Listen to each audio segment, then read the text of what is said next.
Hello class 10th students. आपको याद ही होगा हम लोग मैन्युफैक्चरिंग इंडस्ट्री कर रहे थे और उसमें अब तक हमने एल्युमिनियम स्मेल्टिंग तक पढ़ लिया था। आज हमें पढ़ना है केमिकल इंडस्ट्रीज़। चलिए देखते हैं केमिकल इंडस्ट्रीज़ में क्या क्या चीज़ें आपको जाननी चाहिए। The chemical industry in India is a fast growing and diversifying. Chemical industry जो है वो बहुत तेज़ी से बढ़ने वाला और विविधता वाला इंडस्ट्री है। It contribute approximately 3% of the GDP, और जीडीपी में यानी ग्रॉस डोमेस्टिक प्रोडक्ट जो होता है उसमें इसकी कंट्रीब्यूशन 3% है। It is the third largest in Asia and occupy the 12th place in the world in term of its size. और ये तीसरा एशिया में सबसे बड़ा इंडस्ट्री है और दुनिया में इसका स्थान 12th है। It comprises both large and small scale manufacturing unit. Chemical industry के अंदर बड़े बड़े इंडस्ट्री भी हैं और स्मॉल स्केल मैन्युफैक्चरिंग यूनिट्स भी हैं। Rapid growth has been recorded in both inorganic and organic sector. और केमिकल इंडस्ट्रीज़ में बहुत तेज़ी से ग्रोथ हो रहा है। दोनों दोनों तरह के इसमें, चाहे वो इनऑर्गेनिक प्रोडक्ट प्रोड्यूस करते हों या ऑर्गेनिक प्रोडक्ट प्रोड्यूस करते, दोनों ही सेक्टर में बहुत तेज़ी से इसमें बढ़त हो रही है। Inorganic chemical include sulphuric acid use to manufacture fertilisers, synthetic fibres, plastics, adhesive, paint, dye stuff. और जहाँ तक इनऑर्गेनिक केमिकल की बात है तो इसमें सल्फ्यूरिक एसिड बनाया जाता है जिसका इस्तेमाल फर्टिलाइज़र मैन्युफैक्चर में किया जाता है। सिंथेटिक फाइबर बनाने में इस्तेमाल होता है, प्लास्टिक बनाने में इस्तेमाल होता है, एडहेसिव यानी जो चिपकाने वाली चीज़ें होती हैं उसको बनाने में इस्तेमाल होता है, पेंट्स में इस्तेमाल होता है, और डाई स्टफ्स यानी रंगने वाली चीज़ों में इसका इस्तेमाल होता है। Nitric acid, alkalis, soda ash used to make glass, soap, detergent and paper। और नाइट्रिक एसिड, एल्कलीज और सोडा ऐश, इसका इस्तेमाल जो है वो शीशा बनाने में, सोप बनाने में, डिटर्जेंट यानी जो कपड़े धोने का पाउडर होता है वो बनाने में और पेपर बनाने में होता है। एंड कास्टिक सोडा, इसके अलावा कास्टिक सोडा भी बनता है। These industries are widely spread all over the country. इतनी तरह की इंडस्ट्री है, ये सब के सब पूरे भारत में फैले हुए हैं। Why do you think it is so? ऐसा क्यों है? Organic chemical include petrochemicals which are used to manufacturing of synthetic fiber, synthetic rubber, plastic, dyestuffs, drug, pharmaceuticals।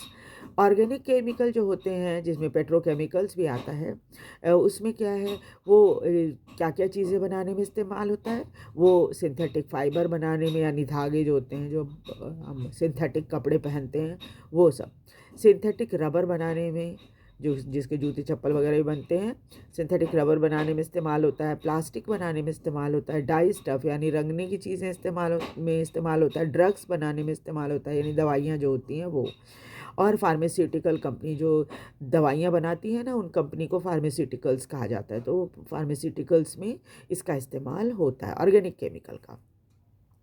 Organic chemical plant are located near oil refineries और petrochemical plants. ज़्यादातर organic chemical plant जो होते हैं वो oil refinery के आसपास होते हैं या फिर पेट्रोकेमिकल प्लांट्स के आसपास होते हैं।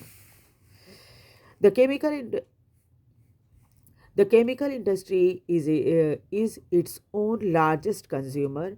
केमिकल इंडस्ट्री जो होता है ना वो खुद अपना खर्चा, जो चीज़ें प्रोड्यूस होती है ना उसको खुद ही इस्तेमाल करता है ना।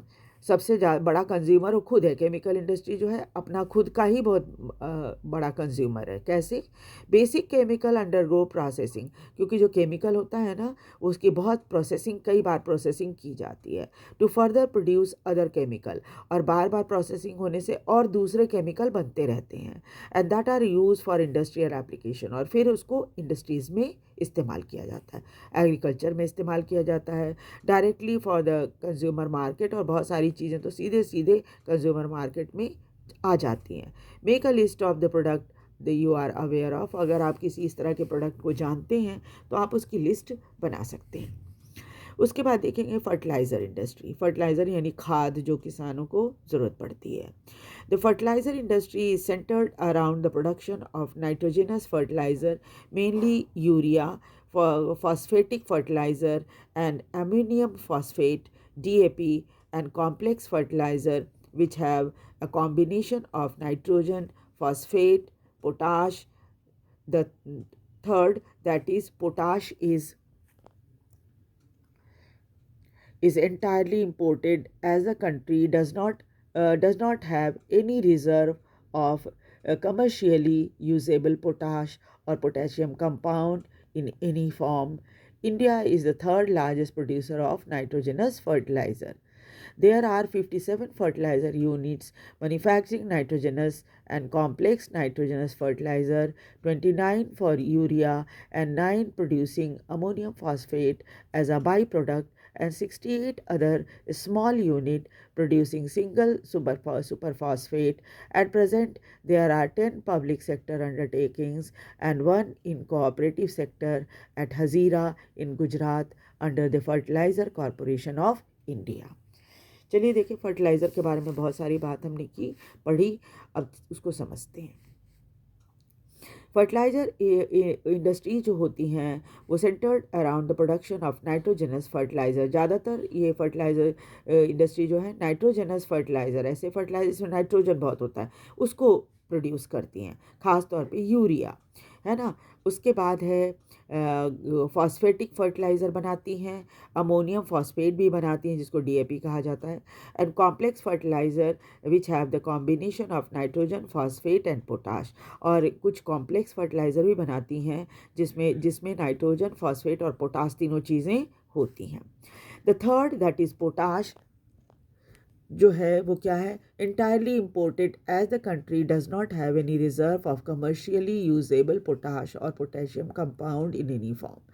और पोटाश जो है वो भारत में कहीं भी किसी रूप में नहीं पाया जाता, इसलिए सारा का सारा पोटाश जो है वो विदेशों से मंगाया जाता है।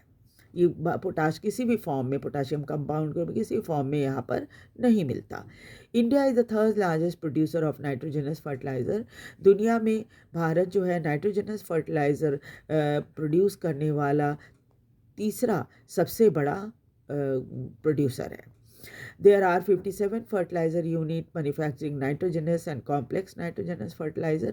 करीब 57, हो सकता है डाटा थोड़ा फ़र्क हो, न्यू एडिशन बुक में हो सकता है कि ज़्यादा फर्टिलाइज़र यूनिट्स के बारे में बात की गई हो, लेकिन लगभग इतना ही है, थोड़ा बहुत फ़र्क होगा, तो थोड़ा सा डाटा का फ़र्क हो सकता है इसमें, है ना। तो 57 फर्टिलाइज़र यूनिट्स हैं जो नाइट्रोजनस और कॉम्प्लेक्स नाइट्रोजनस फर्टिलाइज़र बनाते हैं। 29 यूरिया बनाते हैं, 9 जो है वो अमोनियम फॉस्फेट सल्फेट बनाते हैं और उसके बाई प्रोडक्ट्स भी बनाते हैं, एंड 68 जो है छोटे यूनिट हैं जो सिंगल सुपर फॉस्फेट बनाते हैं। At present there are 10 public sector undertaking. इसमें 10 जो है पब्लिक सेक्टर अंडरटेकिंग है। पब्लिक सेक्टर अंडरटेकिंग मतलब समझते ही है ना, सरकार से मिलकर बनाया हुआ। और 1 is cooperative sector in Hazira, और एक कोऑपरेटिव सेक्टर में भी प्लांट है जो कि हज़ीरा में, गुजरात में, और इसका नाम है fertiliser corporation of India.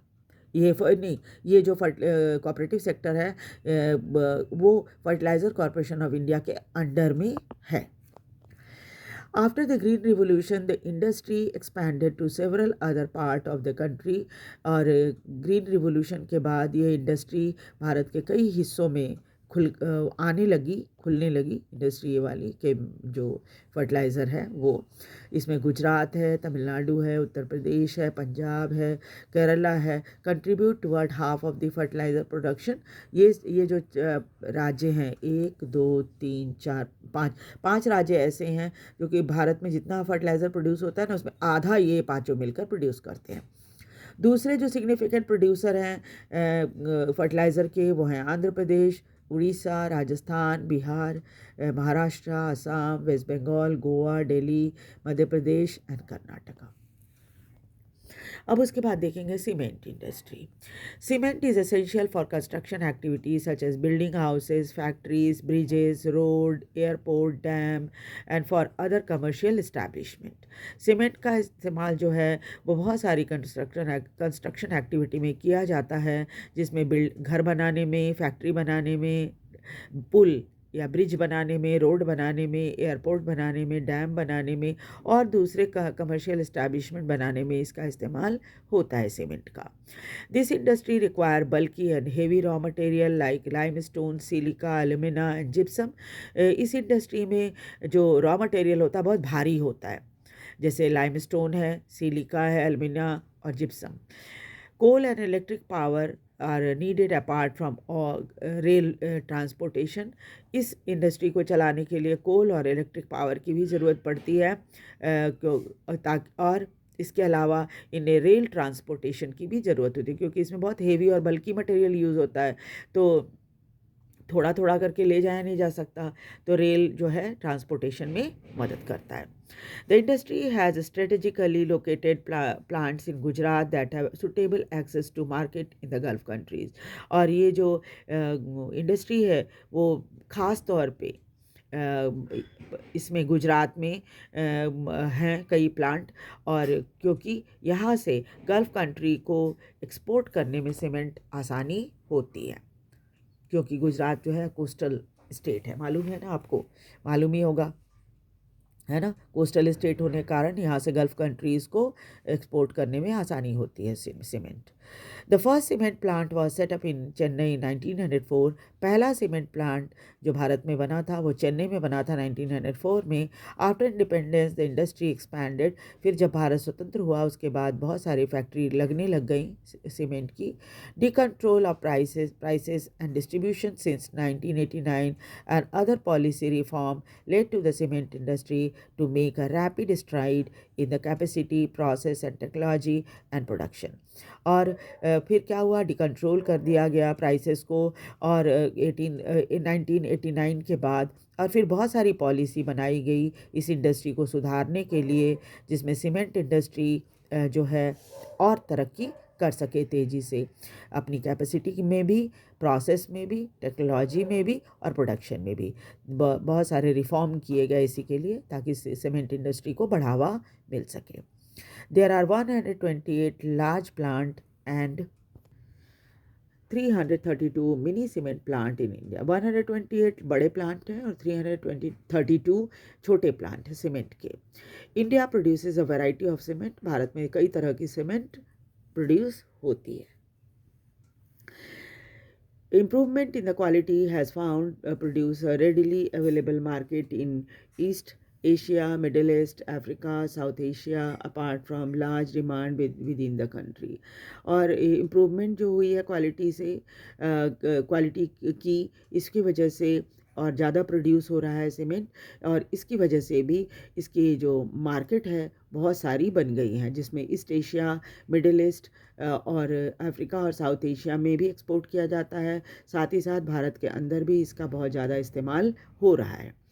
This industry is doing well in terms of production as well as export. इसलिए ये इंडस्ट्री जो है वो प्रोडक्शन भी बहुत अच्छा कर रही है और एक्सपोर्ट भी बहुत अच्छा कर रही है, मतलब दोनों में इनकी परफॉर्मेंस अच्छी है। Effort are being made to generate adequate domestic demand and supply in order to sustain the industry. और कोशिश ये की जा रही है कि इसकी डिमांड और सप्लाई के को कंटिन्यूअस बढ़ता रहे ये, ताकि ये इंडस्ट्री बना रहे, यानी इसमें इंडस्ट्री में लॉस ना हो, या फिर ऐसा ना हो कि स्टैग्नेशन हो जाए और इंडस्ट्री बढ़े ना, है ना। इंडस्ट्री तरक्की करती रहे, इसलिए डोमेस्टिक डिमांड तो पूरा करता ही है ये, और साथ ही साथ विदेशों को भी एक्सपोर्ट करता है। इसलिए दोनों तरफ से डिमांड रहना चाहिए ताकि ये इंडस्ट्री सस्टेन कर सके।